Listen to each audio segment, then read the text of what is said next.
বৌদ্ধ মহাবিহার মোগল বাড়ি দেখার পরে আমরা চলে এলাম এখানকার দাঁতনের রাজবাড়ি, যেটা সেটাই প্রায় ভগ্ন মনোহরপুর রাজবাড়ি। তো এখানে ইতিহাসটা টোটাল লেখা আছে।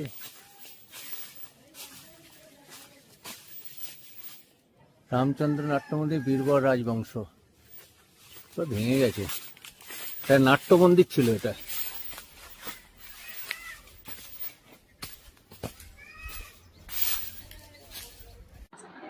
1575 খ্রিস্টাব্দ।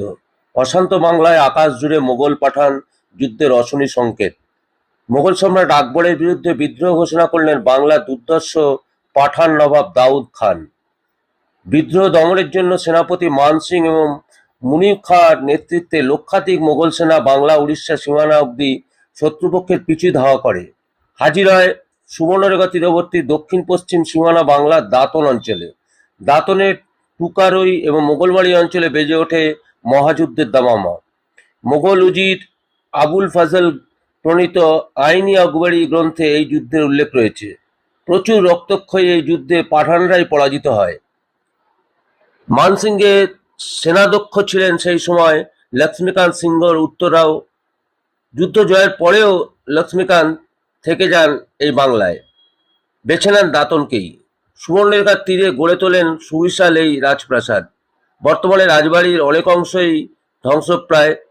রাজপরিবারের উত্তরাধিকারীরা রাজবাড়ির কিছু অংশে থাকলেও সংরক্ষণের অভাবে ধ্বংসের দিকে এগোচ্ছে পুরো রাজবাড়িটি। রাজপ্রাসাদ হারাচ্ছে তার গৌরব। সেই গৌরব ফেরাতে সক্রিয় হবে কি প্রশাসন, সেই দিকেই তাকিয়ে বর্তমান রাজপরিবার এবং এলাকাবাসী। মোগল পাঠান যুদ্ধে মোগলদের জয়লাভের পর মোগল সম্রাট আকবর ওনার সেনাধ্যক্ষ লক্ষ্মীকান্ত সিংহ উত্তরাওকে সম্মানজনক বীরবল উপাধিতে ভূষিত করেন। এই মুহূর্তে রাজবাড়িতে লক্ষ্মীকান্তের 17তম বংশধররা থাকেন। ওনারা এখনও টাইটেলের সাথে বীরবল উপাধি ব্যবহার করেন এবং সাথে সাথে রাওটা বদলে গিয়ে এখন হয়ে গিয়েছে রায়। 1848 সালে জন্মগ্রহণ করেন মনোহরপুর রাজবংশের দ্বাদশ পুরুষ, এক অসীম প্রতিভাধর, দানশীল এবং সংস্কৃতিমান রাজা রামচন্দ্র রায় বীরবল। উনিই ছিলেন বর্তমান দাঁতনের রূপকার। উনি ছিলেন একাধারে কবি, সঙ্গীতজ্ঞ এবং নটনাট্যকার। উনি একটি যাত্রা দলও তৈরি করেছিলেন। 1926 সালে রামচন্দ্রের সুপুত্র ওনার পিতার স্মৃতির রক্ষার্থে তৈরি করেন ইন্দো গ্রিক কারুকার্য শোভিত সুবিশাল এক বিস্ময়কর প্রেক্ষাগৃহ ও নাট্যমন্দির। নাট্য ব্যক্তিত্ব শিশির ভাদুড়ী এবং প্রভাদেবী এখানে আসতেন। 1942 সালে এক সাইক্লোন ঝড়ে এই নাট্যমন্দিরের ধ্বংস হয়। এই রাজপরিবারের সাথে অত্যন্ত ঘনিষ্ঠ ছিলেন বিখ্যাত সঙ্গীত শিল্পী শচীনদেব বর্মন। উনি একাধিকবার এই রাজবাড়িতে এসেছিলেন। রাজবাড়ির পিছন দিকে ছিল একটি বিশাল রন্ধনশালা। সে সময় পায়ে হেঁটে পুরীর তীর্থযাত্রীরা এই পথেই যেতেন। এখানে তীর্থযাত্রীরা ভোজন এবং বিশ্রাম নিতেন পুরী যাওয়ার পথে। এই রন্ধনশালা 1942 সালে ঝড়ে ভেঙে যায়। রাজবাড়ির দোতলায় রয়েছে পরিবারের কুলদেবতার মন্দির। এই জরাজীর্ণ রাজবাড়িটি প্রশাসনের তরফ থেকে সংরক্ষণ না করলে এই রাজবাড়ি অচিরেই ধ্বংস হয়ে যাবে, একটি ইতিহাসও ধ্বংস হয়ে যাবে।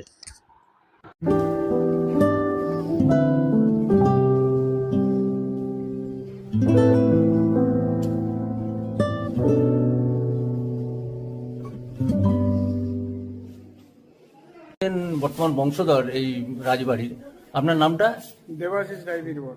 আচ্ছা আচ্ছা আচ্ছা। আজ একটু যদি রাজবাড়ি সম্বন্ধে একটু ডিটেলস যদি বলেন। রাজবাড়ি সম্পর্কে তো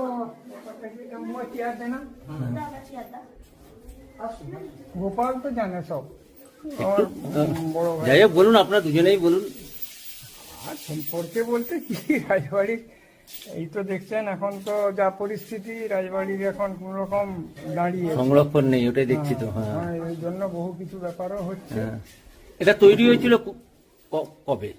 মুঘল আকবরের সময়। আকবরের সময়। ওটা যখন মুঘল পাঠান যুদ্ধ হয়, হ্যাঁ তখন আকবরের সেনাবাহিনীর সঙ্গে হ্যাঁ আমাদের পূর্বপুরুষ লক্ষ্মীকান্ত উত্তরাও তিনি এসেছিলেন। হ্যাঁ ওই যুদ্ধের পরে তিনি এখানে ফিরে গেছিলেন, আর সবাই ফিরে গেছে হ্যাঁ সেই বুন্দেলখণ্ড থেকে, হ্যাঁ। উত্তরপ্রদেশের বুন্দেলখণ্ড থেকে আসেন।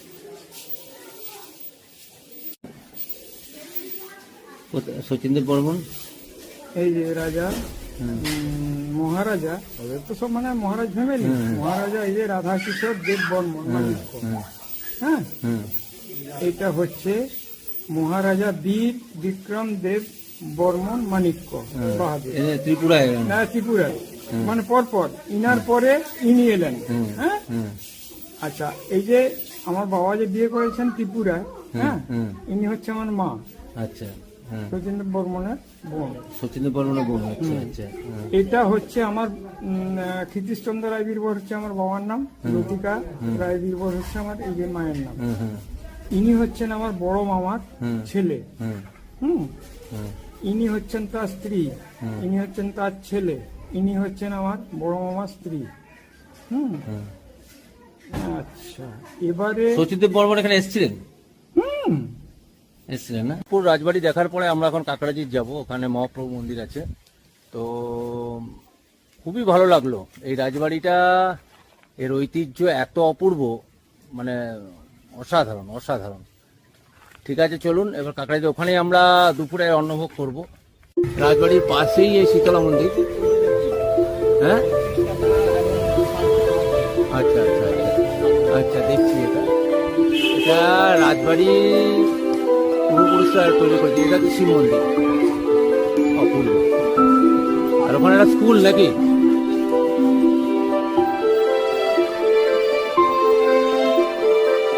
বন্ধ আছে এখন।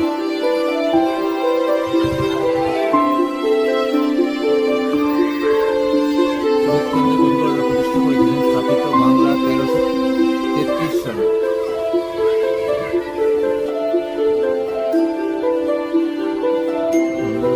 চৌঠা বৈশাখ 1427 সাল মন্দিরটা।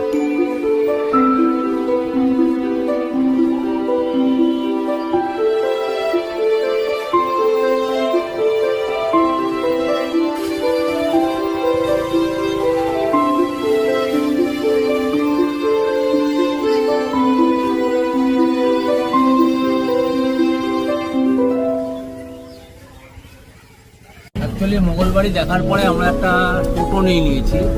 টোটোয় পুরো দাঁতন যে কটা ঐতিহাসিক জায়গা আছে ওগুলো দেখুন, রাস্তায় যেতে যেতে দেখুন।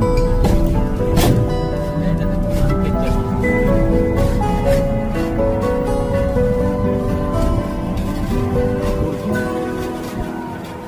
দূরে গ্রামগুলো, ওদিকে সবুজ।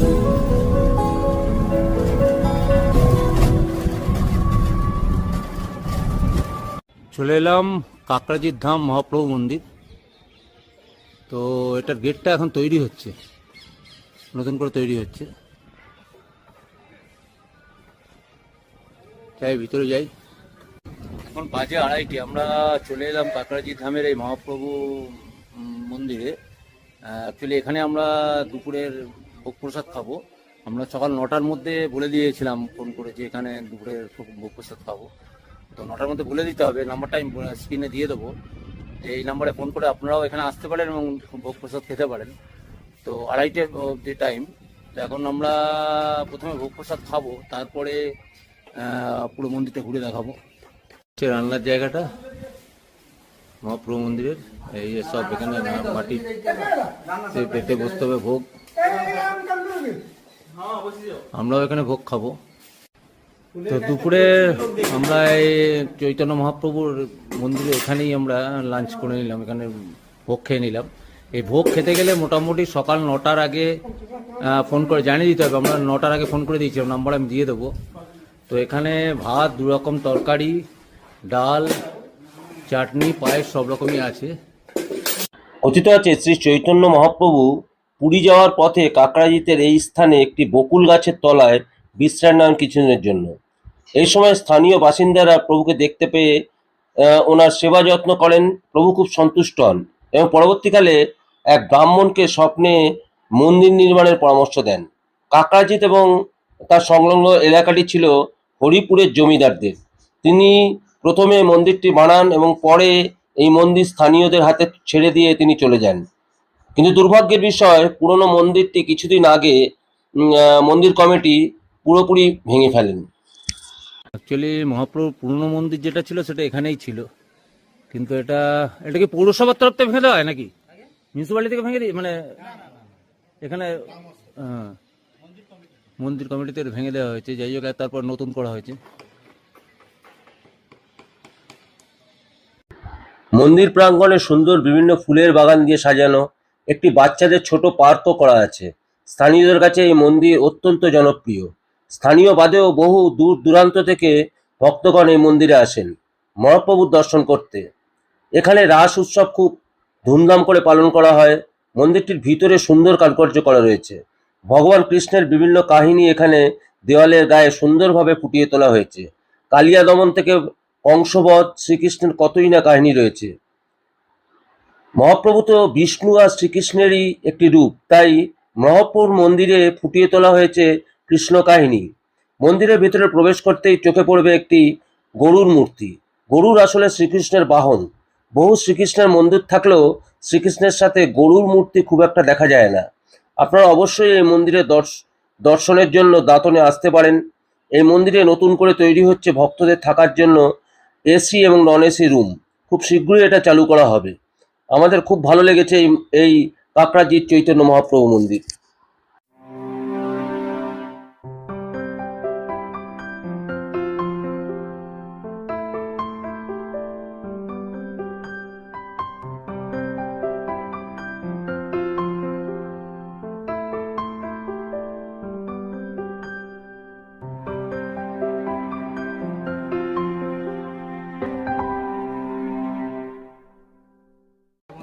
এটা হচ্ছে কাকরাইল বাজারের শিব মন্দির, আর এটা হচ্ছে শীতলা মন্দির।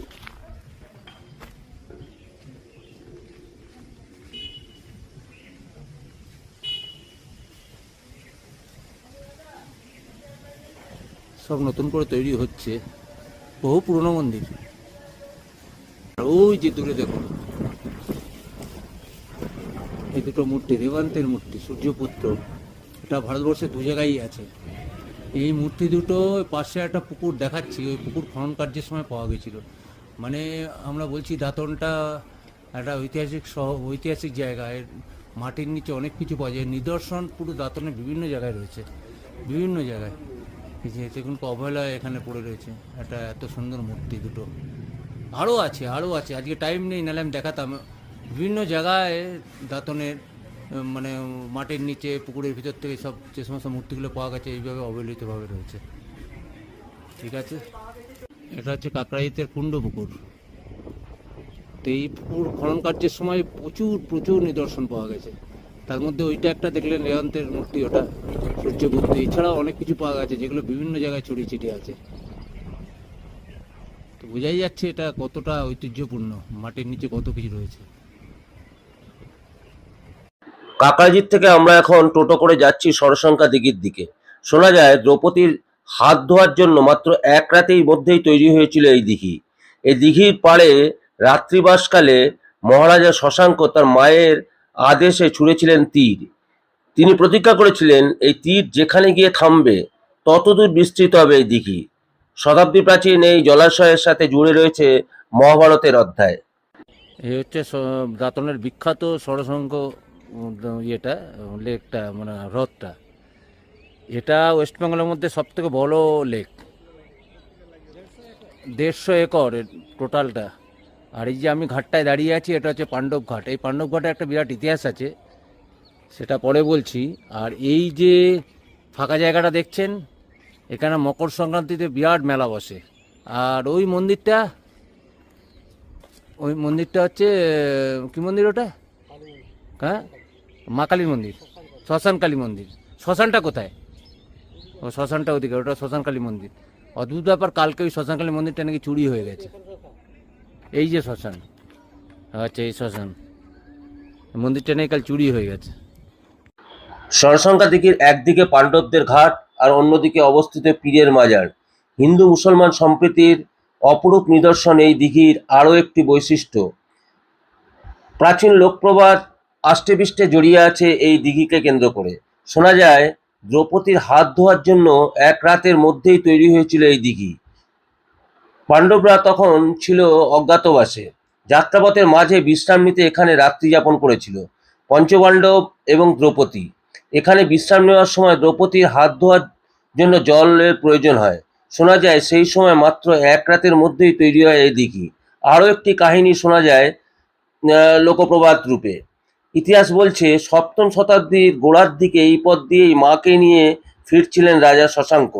এখানে আসার পর রাত্রি হয়ে যায়, তাই এখানে তিনি বিশ্রাম নেন। বিশ্রাম নেওয়ার সময় শশাঙ্কের মা মুগ্ধ হয়ে যান গ্রামবাসীদের আন্তরিকতায়। তবে এত ভালো মাটিতে ফসল দেখতে পাননি তিনি। কারণ জিজ্ঞাসা করায় জানতে পারেন এই অঞ্চলে জলের প্রচুর অভাব। তিনি তখন ছেলেকে বলেন গ্রামবাসীদের জন্য কিছু করতে। এই কথা শুনে শশাঙ্ক তীর ছোড়েন এবং তিনি প্রতিজ্ঞা করেছিলেন এই তীর যেখানে গিয়ে থামবে ততদূর বিস্তৃত হবে এই দিঘি। এই বিশাল দিঘি খনন করতে সময় লেগেছিল প্রায় ৩ বছর। এরপর থেকে এই দিঘির নাম হয় ষড়সংখ্যা। হিন্দুরা যে এখানে আসে তার প্রমাণ দেখুন, হিন্দুদের মানত করার এগুলো। হিন্দু মুসলমান এখানে সমান, এবং মুসলমানরাও ওখানে যে মেলা হয়, মেলায় হিন্দুদের মেলায় যায়, মকর সংক্রান্তি মেলায়। তো চলুন এবার স্টেশনে যাব, আমরা ধৌলিতে ব্যাক করব। ঠিক আছে, ধৌলি 4:30 আসবে। আমরা টোটাল দাঁতনটা ঘুরে দেখলাম ওনার টোটোতে। আপনার নামটা কি? দীপক প্রধান। দীপক প্রধান। দীপক প্রধান। ওনার টোটোতে ঘুরে লোকগুলো সুন্দর চালিয়েছেন। দাঁতনের যে স্পটগুলো মোটামুটি আমরা 4:15 ট্রেনে চলে যেতে হবে, তাও উনি এত সুন্দরভাবে ঘুরিয়ে দেখেছেন, খুবই সুন্দর। তো আপনার ফোন নাম্বারটা বলুন। 973462624864। ঠিক আছে, আপনার স্ক্রিনেও আপনার নাম্বারটা দিয়ে দেবো। তো কেউ যদি দাঁতনে এসে সাইড ট্যুর করতে চান, এই পুরনো মন্দিরগুলো বা এই ষড়সংখ্যা লেক বা মোগলমারি সমস্ত কিছু একটা টোটো নিয়ে ঘুরতে চান এবং দাঁতন স্টেশনে ফেরত চান, উনি ঘুরিয়ে দেখিয়ে দেবেন। ওনার ফোনে কন্ট্যাক্ট করে আসবেন। তো এটুকু বলতে পারি উনি খুব সুন্দর ঘুরিয়েছেন। ঠিক আছে, তো আমরা দাঁতন ট্যুর কমপ্লিট করে এখন দাঁতন স্টেশনে চলে এসেছি। তো এখন বাজে 4:35, 4:40-এ ধৌলি আসবে। তো ধৌলিতেই আমরা খড়গপুর যাব।